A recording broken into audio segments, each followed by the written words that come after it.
AP Chittoor జిల్లా కాణిపాకం ఐరాల మండలంలో అమ్మవారి విగ్రహం చోరీ అయింది. పాలేటమ్మ విగ్రహాన్ని చోరీ చేశారు దుండగులు. ఇక 4 వ్యక్తులు కలిసి చోరీ చేసినట్లు గుర్తించారు స్థానికులు.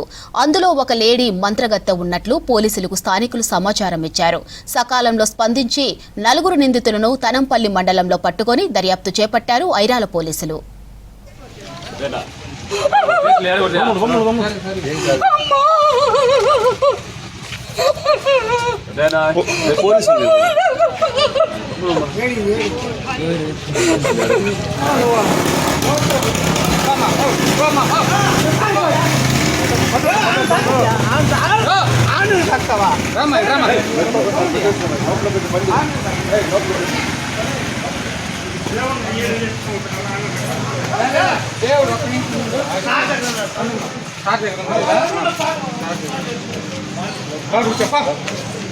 చెప్పులు తీసుకోండి ఇక్కడ.